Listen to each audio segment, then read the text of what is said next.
There's another story coming right up, and you can always learn more about Theodore Tugboat on the internet. Find us through PBS Online. Pushing and a pulling in the great big harbor, in the great big world is so much fun. So many brand new things to discover. Waking with the sun, gotta get the job done. Oh, Theodore and Emily, Voda, Hank and George, and the harbor master too.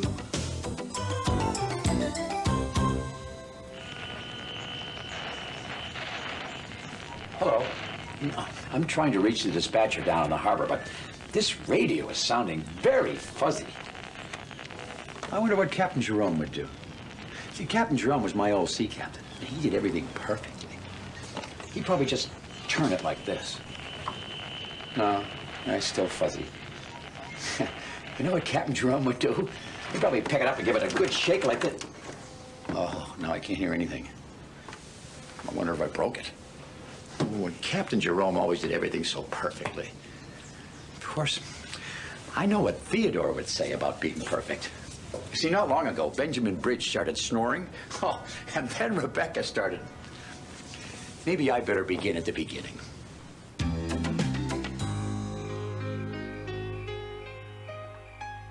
It was a sleepy summer evening in the big harbor. Not a boat or bellbuoy or barnacle was stirring. Everything was calm and cool and quiet. Except there was one little sound.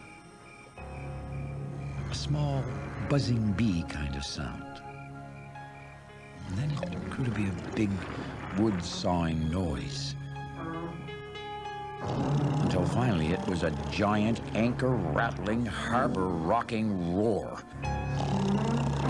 Benjamin Bridge was snoring. It was the loudest snoring you ever heard.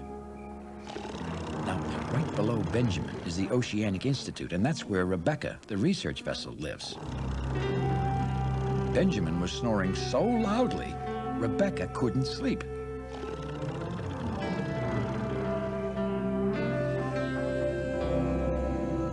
The next morning, Theodore was waiting for Rebecca with Shelburne, the giant sea barge.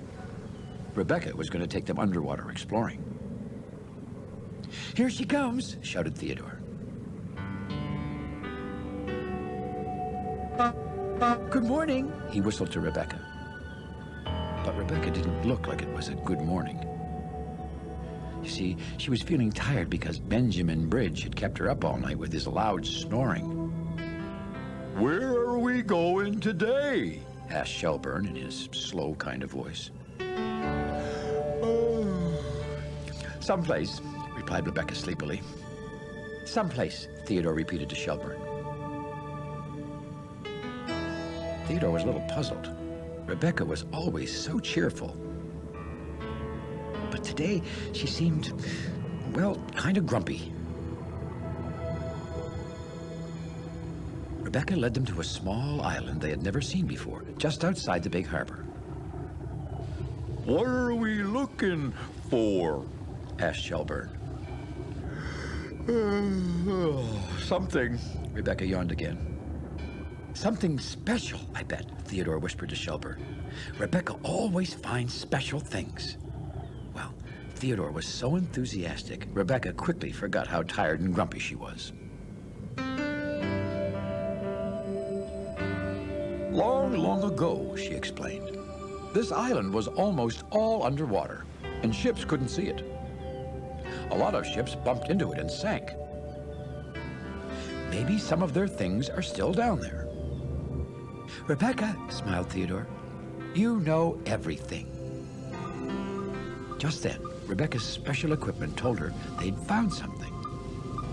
"Look right under here," she ordered. She moved out of the way, and Theodore pushed Shelburne into position.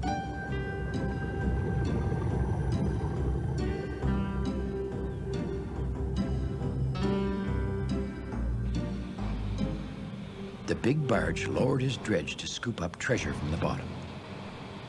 Shelburne was working very slowly, like he usually did.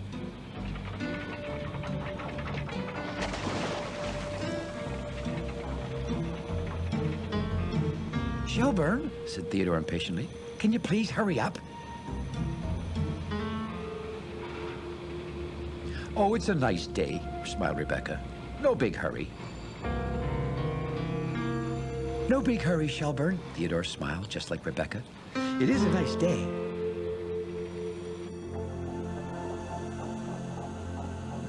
Down on the bottom of the ocean, Shelburne's dredge hit something. He caught it.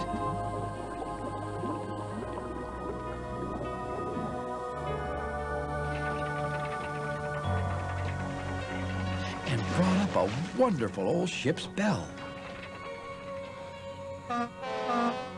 Well, everyone let out excited whistles. Rebecca, said Theodore, that was really great.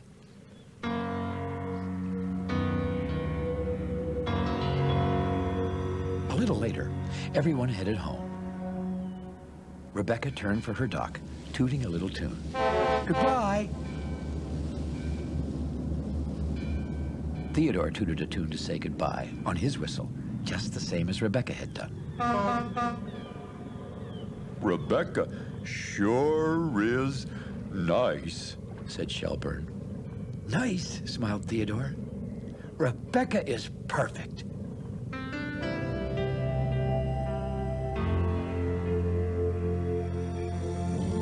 That evening, everything was calm and cool and quiet, except there was one little sound.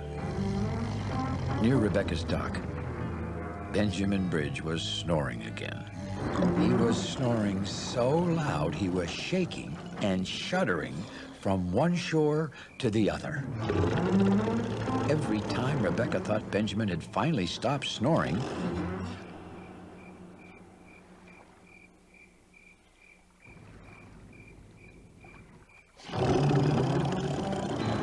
out came the most enormous snore of all. Rebecca knew it was going to be a very long, loud, snory night.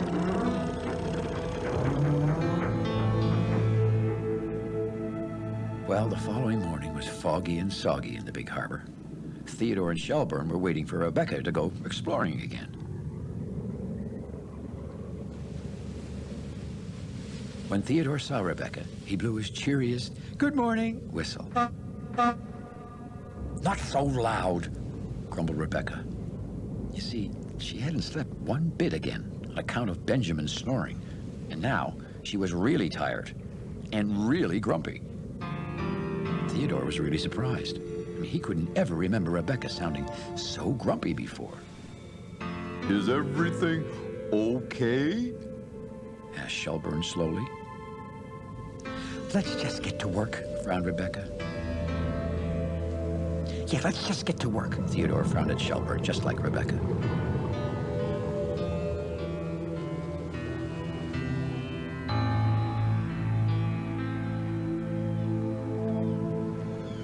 What are we looking for today? Said Shelburne. But Rebecca didn't seem to hear him. What are we looking for? Shelburne repeated a little louder.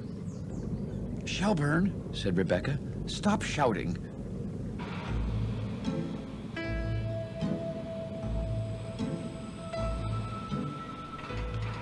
Shelburne was lowering his dredge slowly, very slowly into the water. And don't creak so loud, added Rebecca. Everything today seemed to upset her. Don't creak so loud, Shelburne, repeated Theodore. Theodore didn't really know why Rebecca was so upset, but if she was upset, he decided to be upset too. Shelburne began to lower his dredge even slower. I found something, said Shelburne quietly. Shelburne's dredge had hit something on the bottom of the harbor. Now he tried to raise it up, slowly. It seemed to take forever, and all Rebecca wanted to do was go back to her dock to sleep. Shelburne, she shouted, hurry up, I don't have all day. But of course, Shelburne couldn't go any faster. Theodore honked at Shelburne. "Shelburne," he shouted, "hurry up!" Well, Shelburne was so upset at all the shouting and the honking that he gave his line a jerk, and it snapped. I think, Said Shelburne. I broke my cable.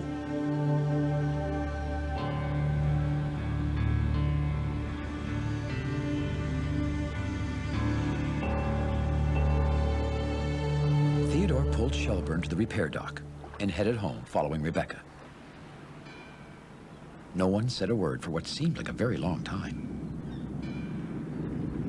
"Well, why did you do that?" Rebecca said suddenly. For a moment, Theodore wasn't sure Rebecca was talking to him. "Do what?" he asked. "Well, why did you shout at Shelburne?" asked Rebecca. This time, Theodore didn't say anything for a moment. "You do that," he said finally. Now it was Rebecca's turn to look surprised. "Yes, I guess I did," she said slowly. "I don't know why I shouted at Shelburne," she added. "But," said Theodore slowly, "I thought you knew everything, Rebecca." Rebecca turned to Theodore. "I do know one thing," she said softly.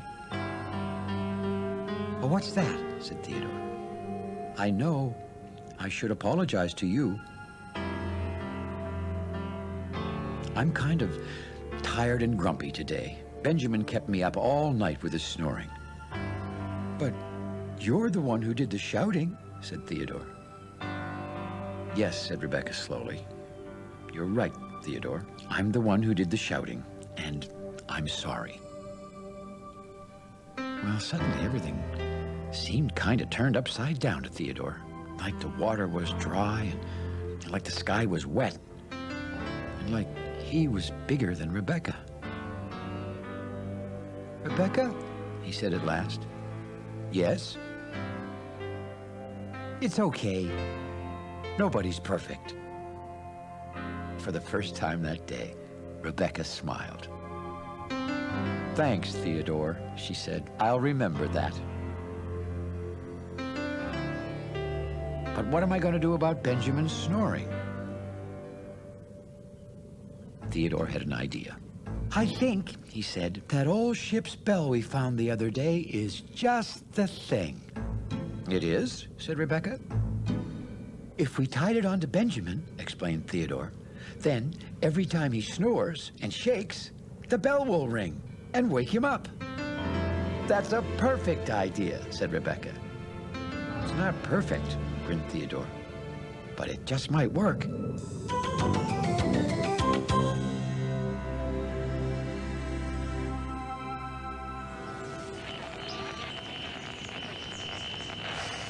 Now, what am I going to do with this radio?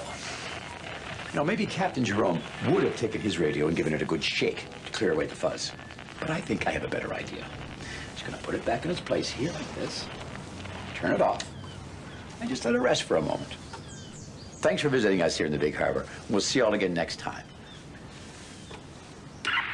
Look at that. It works, and no fuzz. And now I can call the dispatcher. Oops. I forgot what I was going to say. Well, nobody's perfect.